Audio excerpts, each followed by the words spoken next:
Hello, welcome everyone. So congratulations on opting into this hormone guide that I want to share with you. So first of all, I want to talk about why hormones are important. Hormones are chemical messengers. We as women have 50 hormones circulating through our body, and having a healthy hormone level, having them balanced, is very important for many reasons.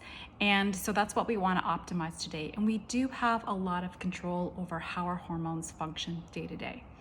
But what unfortunately happens is if one hormone's a little out of balance, this will affect all of your hormones. It's almost like an orchestra, right? You kind of can make that connection. They'll need to kind of work together in tandem. So that's why it is really important to have hormonal balance. Healthy hormones will affect your metabolism. They will affect your immune system. They will certainly affect your sleep. And so many other functions. So they are really quite important. All right. So now we have a little bit of background. So for those of you that are new and just kind of opting in for the first time, my name's Krista, and I'm the founder of the Sleep Better Tonight Method, which is a sleep program that I designed specifically for midlife, middle-aged women who are struggling with falling asleep and staying asleep. And want to be able to do this without using medication. So I help a lot of women that kind of are struggling. They have a lot of demands, they're got busy lives, and they need the sleep to be able to function. So that is who I help. So, all right, so I'm gonna share with you, there's lots I could share, but I'm gonna share 3 big things that you could start doing today to make a big impact on your hormones. And they're not that difficult. They are actionable, and I think you would find them, not to say easy, but something that you could start today. First of all is your sugar intake. Sugar, processed food.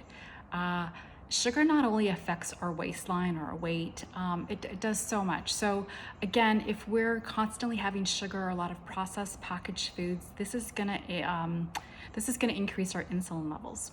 And if we have sky high insulin levels, or if our insulin is being secreted all day regularly, this may result in insulin resistance, which is a big thing for women our age.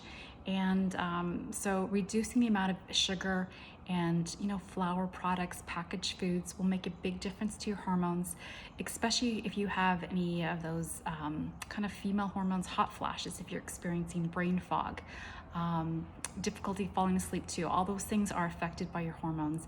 And being aware of all the sugar that's coming into your diet is really helpful. So just be mindful of what you're consuming. Try to reduce it a little bit. That will definitely help your hormones. Second thing is stress levels. Stress certainly affects our hormones. Our stress level, cortisol, adrenaline, we're not meant to be on 24/7, which unfortunately is like that for a lot of women nowadays too. We have so much stuff going on and we're overstimulated. By the time we wake up in the morning, we're getting that shot of caffeine, and it just goes on all day. And we wonder why we're a little bit stressed out, because having that extra stress is certainly going to affect your sleep. So what can you do today? Well, I know we can't change everything overnight. It's a step-by-step process. But first of all, can we say no to a few things? Do we have to say yes to everything?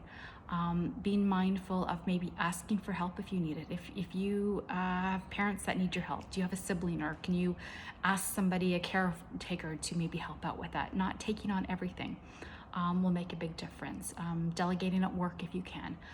Anything to do to, or asking your spouse or husband or kids to maybe pick up some of the slack. That's gonna help your stress levels.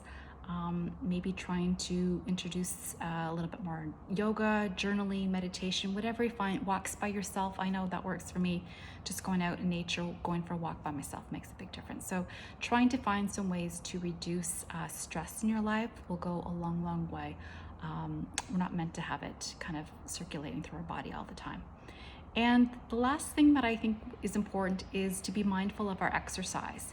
And what I mean by that is we don't want to have too much or too little. If you're someone that is running chronically or doing spin class after spin class, this again is going to affect your hormones, and usually kind of not in a positive way.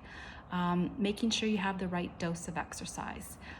If you're doing nothing right now, even just getting outside for a simple walk outside in nature with the sun getting in your eyes, or walking through the trees, makes a big difference and helps to kind of reduce your your stress level, which will affect your hormones again. So being mindful of how much exercising you're getting, whether that be too little or too late, will make a big difference in how your hormones are affected. So these are 3 things we could do today and do tomorrow. And again, it's just really that consistency.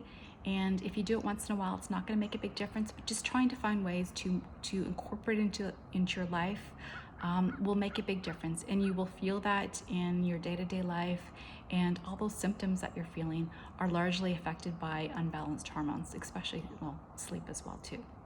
So reach out if you need support with trying to balance your hormones. And if you are struggling with sleep and you need a little bit of support, guidance, you can certainly reach out. But I'm curious to see if you could maybe start to implement some of these changes today, and you will find they'll make a big difference in your life. And once your hormones are balanced, all those symptoms and sleep issues may disappear. All right, so good luck with that, and I hope this is helpful. Thanks.